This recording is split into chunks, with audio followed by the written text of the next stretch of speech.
Hello, and welcome everyone to a new video. And yes, the time is here for another tier list, and this one, very naturally, is gonna be very exciting. Yeah, today we're gonna be ranking all of the creatures of Factory. The tier list is going to be not extremely objective. I'm gonna be basically meshing a lot of things together, okay? I'm gonna be meshing style, effectiveness, accessibility, and many other things when it comes to making a decision for where these units are gonna be standing. I'm gonna be walking over with you throughout my entire thought process of why I put them exactly where they are. So, with that out of the way, let's get right into it, and I hope you enjoy. So we're gonna be going from tier 1 to tier 7, making sure to not miss anything along the way, and let's get right to it. So first off is we have the Halfling. The Halfling is the basic shooter tier 1 of the Factory faction. Halflings already existed before the Factory existed. So they're not really anything too special. We already know what they are. They just deal some range damage, and they're a really great unit to get Factory going. They can do some early dwellings for you. You also have a specialty hero, Henrietta, who specializes in those. And yeah, making them very easy to amass in very large quantities. They're gonna be sitting neatly at B tier. They're not really exceptional, they die easily, but they do hold a strong niche. And yeah, they're good at what they do. And next up is we have the Halfling Grenadiers, okay? Now these bad boys pack really a big punch. And later into the game we go, the more of a punch do they actually pack. Because they ignore the defense skill of the defending unit. And that is actually pretty amazing. Whenever you're going to be trying to deal with high tier creatures that have a lot of defense skill, or maybe you're attacking to a hero that has a lot of defense skill, these guys are going to be doing an excellent job. However, there's a little bit of a mismatch here, because their ability kind of screams a little bit later game kind of focus, but honestly, they're not going to be making it to late game most of the time, and they will be dying off somewhere decently early. They also require, I believe, the Town Hall prerequisite in order to upgrade them, so they can't build them out day one either. So it's a little bit of an awkward scenario with the Halfling Grenadiers. I do not think that they are much better than their regular counterpart, only a tiny bit better. And so they're going into B tier alongside the Halflings. Next up is we have the Mechanics. And engineers. These are the tier 2 units of Factory, and they have quite a bit of special stuff going on with them. And so they have the special abilities. They have a breath attack. They are the lowest creature in the game to have a breath attack out of anyone. Sometimes actually that is a little bit of a downside because you don't really see it coming, and then you hit your own creatures. But if you're good with them, then they do a decent job in clearing the map in early game situations as well. Now, I would say they don't really do as good of a job as the Halflings do, though at the very least they are tankier, so they don't die as easily. Now, they also have the ability to repair any mechanical unit. So the Automatons here and the Juggernauts can be repaired by the engineer and the mechanic. Now, having quite a few special abilities, okay, they are balanced in a way where they actually don't really have stats that are really that good. But however, their abilities kind of function with them being in high quantity, so you kind of want them as a power stack, not a side stack. But as a power stack, they don't really do enough, so they also are in a little bit of an awkward state here. I guess they're a support unit, but they are also not that easy to keep alive.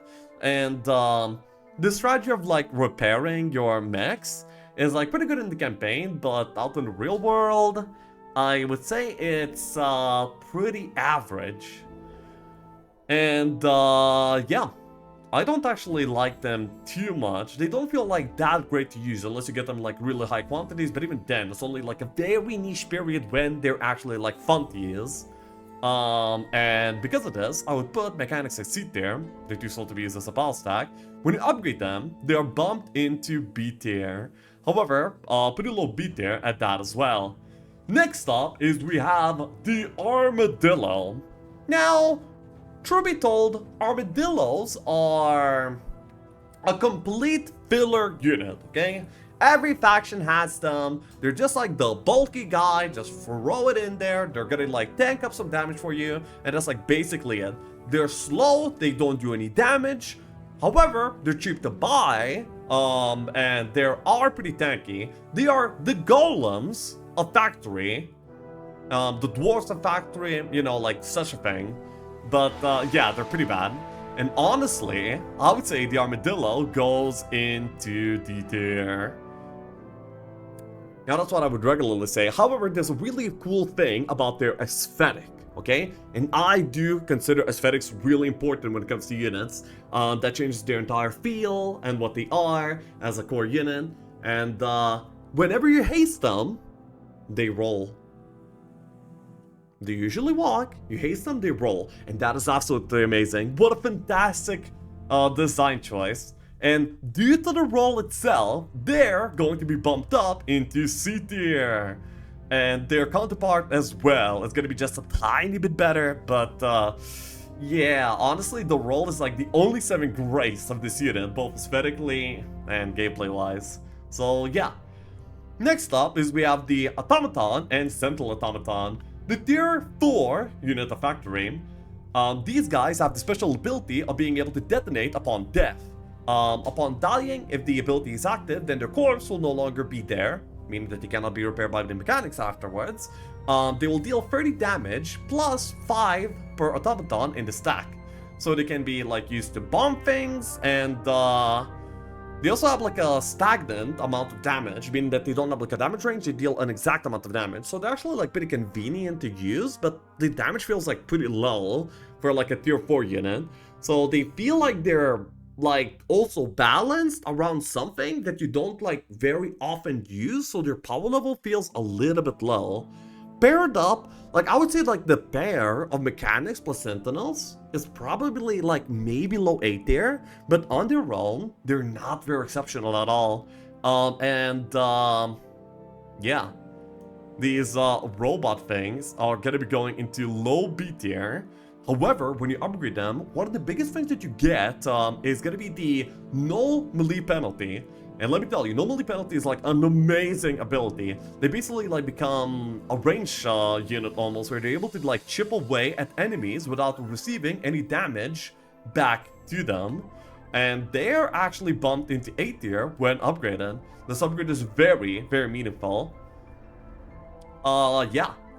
So next up is we have the first viable endgame power stack of factory at tier 5, and these are going to be the Sandworms and the Olgoi Korkoi, or whatever they're called, honestly. That's a pretty bizarre name. Honestly, I like that name quite a bit as well. So they are basically like a flying fast Minotaur with even more benefits, and that makes them amazing.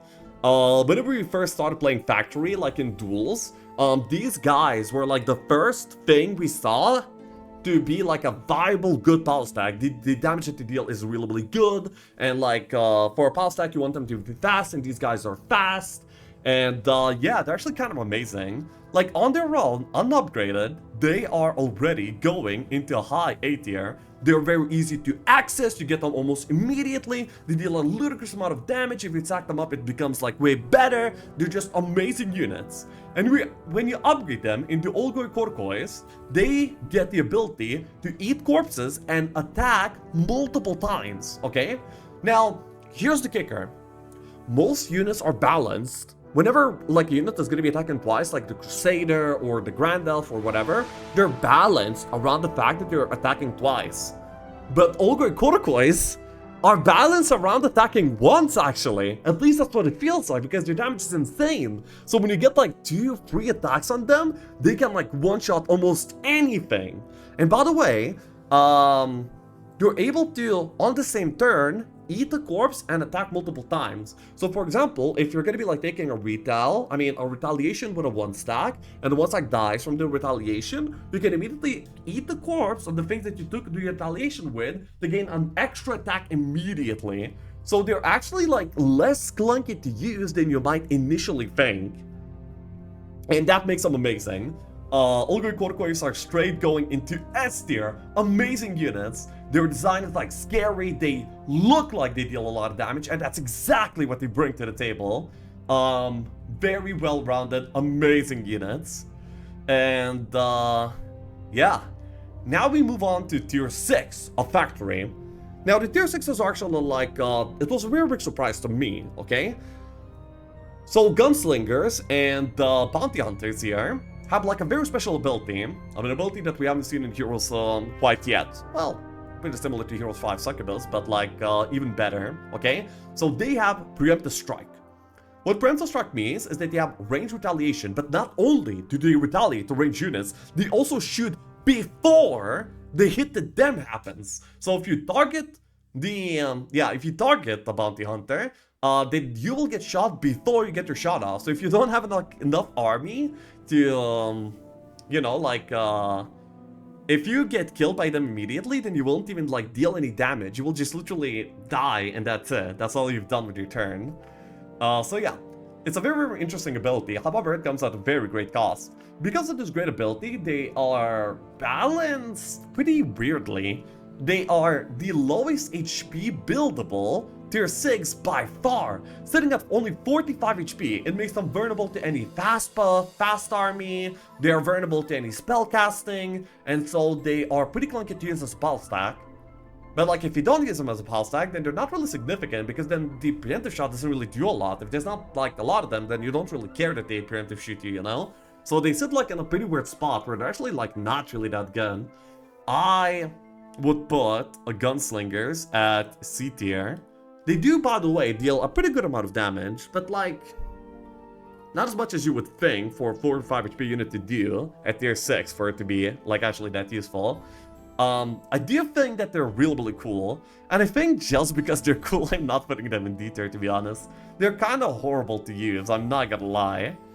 And then the Bounty Hunters, by the way, when they upgraded, they can actually preemptive shot unlimited amount of times per round. The Bounty Hunters only do that once per round. So Bounty Hunters can get their retaliation like taken, and then they can be attacked by all others. Meanwhile, the Bounty Hunters avoid this issue. So yeah, I would say that they are one of the most disappointing tier 6 units to actually be using, despite their cool looks and whatnot. They're also like pretty easily accessible, but that does not really help their case that much when you don't even want to get them that badly. With Worms as an option, Bounty Hunters become overshadowed by them. And now we have this, the most special thing about Factory, and that is the fact that they have 2 tier 7 units. Now, first of all, you might be like, that's broken. They get like 2 tier 7s? Like, how are you supposed to deal with that? But no such thing. Usually the opportunity cost is like way too high for you to go for both of them. So very usually in a game, you're going to be choosing either one or the other. And yeah, that's fair. Whatever is going to be like fitting your build path more, whatever is going to be like, you know, fitting your game situation more, or maybe just whatever is available. So first off, we're going to be talking about the Quaddles. And the Quaddles, let me tell you, are amazing. First of all, their design, absolute top tier. The both the unupgraded and the upgraded version is like really, really cool. They shine, their special ability has like a very cool like visual effect to it as well. Everything about these guys visually is just like super appealing, so I love them because of that already. Then their build path is also like really good. They come right after Worms, okay? Like you build up Worms and then you're basically able to build Quaddles almost immediately after, just name the Mage Guild. So yeah, and they're also like pretty cheap to buy. Only 10,000 gold for the Dwelling for tier 7. And this is like a pretty solid tier 7 deal. Their stats are actually like not high. Yeah, they're not high. However, they don't need to be high because you get them in pretty large quantities because of their accessibility. Because you can build them out early, they're going to be like your speed unit, your utility unit, and they can make into a decent pile stack later into the game as well. Now, they have the special ability of turning immune, okay? They will no longer be damaged at all whenever they activate this ability up until the next time that they move. So it's like a very frenzy-like effect, of course, just the opposite effect. Now, for Quaddles, in their unupgraded version, it's actually like a pretty meaningless ability because you skip your entire turn to become immune. So like, you can kind of like dodge some damage, but then again, you kind of want them to be like your damage focus in the very first place. So yeah, I would say that the unupgraded Quaddle special ability is like almost nothing. It does not really impact your gameplay. It's not amazing whatsoever. However, due to their accessibility, their amazing aesthetics, and yeah, just being like a top tier 7 unit, I would put them in decent A tier. I'll put them above the Central Automatons, but still below the Worms. Because like for tier 7, they do have like really low stats, and their special ability does nothing basically. However, when you upgrade them, they become the Crimson Quaddle. They gain quite a hefty bonus in stats. And the most important part is that using the special ability to become immune does not use up your turn. And this this changes everything, okay? The most important thing that this ends up changing is the fact that they're able to like immediately attack and like suffer no damage, and nothing around them is gonna be able to like attack you either. This activates Frenzy to be a really powerful ability with them, and also enables Clone to be like a very special ability with them, because the Clone can use the ability and become immune. You can't immediately kill the Clone, and then maybe you can Frenzy up the Clone to deal an insane amount of damage on the next turn too. They have like so many cool synergies, and even without those synergies, they are already amazing. Very good at clearing the map, very good in like the endgame finalka, like pretty easily accessible by tier 7 standards. They are very well rounded, very cool, amazing units with lots of synergies to be tested. So they go in the S tier. They are amazing. The Crimson Quaddles are awesome. And next up is we have the Mechanical Hydras. Sorry, I meant the Juggernauts and the Dreadnoughts. Now, okay, listen, I don't really like robot-y kind of things, but these guys are even cool, like, to me. They're awesome. Like, in terms of looks, they're so bulky, and whenever they're out in the field, like, they feel imposing. Like, yeah, that's awesome. They have their special array, they have their special ability, which is gonna be like the laser, which you can use to AoE damage creatures. However, they cannot, like, move and use their ability, so it's, like, pretty hard to get off. And if you're like brawling someone, you can just use the laser to be able to damage creatures without taking their retaliation. So in many ways, they're the Hydra, okay? They are tanky, they usually do not suffer retaliation of the hit creatures, they can deal some area damage, and they are painfully slow, okay? Like in so many ways, they're the Hydra. And as you know, Hydras are not that good. And also these guys are very expensive too. Like their build path is not the best, and they require like 20 crystal instead of like 10 of the Quaddles. They also require like more gold. They are expensive creatures to build, and reward for building them is not so high. I would actually put the Dreadnought at C tier. However, like pretty high C tier. When you upgrade them, they actually become way bulkier, like quite a bit more tanky. But however, their speed issue is not really solved, their accessibility is not solved. Like, I would just put them in about middle B tier. The Juggernauts are disappointing when it comes to gameplay. There's also like many problems about like stacking them up, because you can't give them elixir to bolt them up, because they're not living units. The upside, I guess, would be the fact that you can be repaired by mechanics, but you don't usually have like mechanics like that late into the game, not to mention they don't usually need them. If you want to use your Death Laser effectively, then you kind of have to go water magic, but then you have to like use up your cast for teleport. It's just like awkward all around. There's like kind of some synergies there, but it's, yeah, it feels clunky. Okay, these robots are clunky, and so they are getting a pretty low rating. And yeah, I don't think that anything in Factory is going to be deserving of D tier.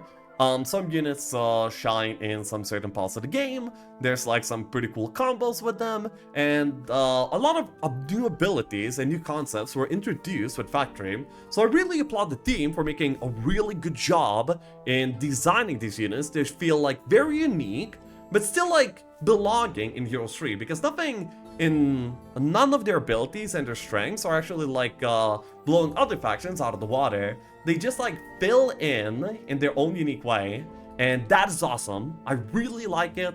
By the way, in the background you can hear the Factory campaign theme. I think it's also like amazing. So yeah, that is the Factory tier list.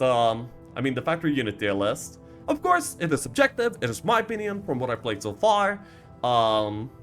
Yeah, if you would be doing something different, then feel free to share it in the comments, peacefully please. And I thank you all for watching. You can catch me live on Twitch, I stream almost every single day, and I'll be seeing you next time. Ciao ciao!